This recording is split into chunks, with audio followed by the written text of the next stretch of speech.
Hello hello hello everyone, welcome back to the channel. আবারও আজকে আমি চলে এসেছি নতুন একটা মুভি ট্রেলারের রিভিউ নিয়ে। তো রিসেন্টলি রিলিজ পেয়েছে রাজা শিবাজি, যেটা রিতেশ দেশমুখ অভিনীত একটি ছবি, যেটার ট্রেলার মুক্তি পেয়েছে। আর এটা মূলত মারাঠি ইন্ডাস্ট্রির ছবি। তবে ভালো বিষয় হলো এতে অনেক ডায়লগ হিন্দি উর্দুতেও রয়েছে, বিশেষ করে মুঘল ও আদিল শাহী চরিত্রগুলোর ক্ষেত্রে, যার ফলে হিন্দি দর্শকরাও সহজেই এটাতে বুঝতে পারবে। এছাড়া এই মুভি হিন্দিতেও রিলিজ পাচ্ছে।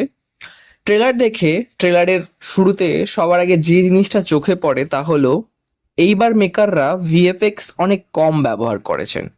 এটা একটা বুদ্ধিমানের সিদ্ধান্ত, কারণ আগের টিজারে ভিএফএক্স নিয়ে দর্শকদের মধ্যে একটা মিশ্র প্রতিক্রিয়া ছিল।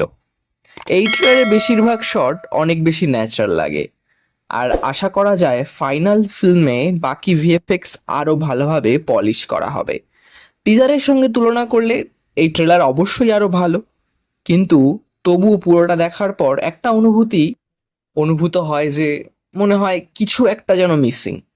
ঠিক কি সেটা বোঝা যায় না, কিন্তু মনে হয় আরো ভালো হতে পারতো। মানে ট্রেলারটা ভালো, কিন্তু পুরোপুরি সন্তুষ্ট করতে পারছে না দর্শকদের। ফিল্মটা নিয়ে প্রত্যাশা অনেক, আর সেটাই স্বাভাবিক, কারণ এটা ছত্রপতি শিবাজি মহারাজের ওপর তৈরি। তাই আবেগ তো নিজে থেকেই জড়িয়ে যায়। তবে টেকনিক্যাল দিক থেকে দেখলে কিছু জায়গায় আরো উন্নতি করা যেত। বিশেষ করে যদি বাজেটটা প্রায় 100 কোটির কাছাকাছি হয়, তাহলে তো আরো কিছু ইম্প্রোভাইজ করা যেতই।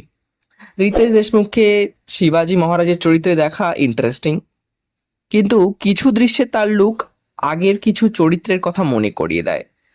জেনেলিয়ার উপস্থিতি ঠিক আছে, কিন্তু ডায়লগ ডেলিভারিতে তেমন জোরালো লাগেনি।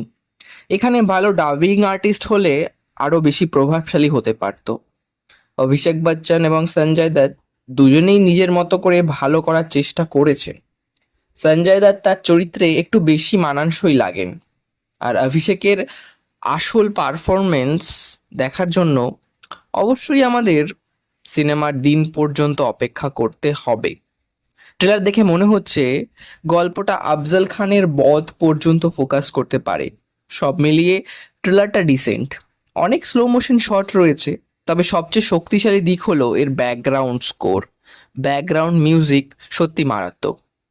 হ্যাঁ, যদি সলমান খানের ক্যামিওর একটা ঝলক দেখানো হতো, তাহলে এই মুভিটা আরো বেশি হিউজ অডিয়েন্সের কাছে পৌঁছতে পারতো তার ট্রেলার দিয়ে। আর যদি ট্রেলারটা একসঙ্গে একাধিক ভাষায় মুক্তি পেত, তাহলে এর রিচ আরো বাড়তো। এই মুহূর্তে আশা এখনো আছে। 1লা মে সিনেমাটি মুক্তি পাচ্ছে। আমি অবশ্যই দেখতে যাব। আপনারাও সুযোগ পেলে দেখে নেবেন, কারণ ট্রেলার যাই হোক, সিনেমাটা হিন্দিতেও একই দিনে মুক্তি পাবে। এবার আপনারা বলুন, আপনাদের কাছে ট্রেলারটা কেমন লাগলো, আর এই সিনেমা থেকে আপনারা কি আশা করেন, বা আপনারা এই সিনেমাকে কতই রেটিং দিতে চান।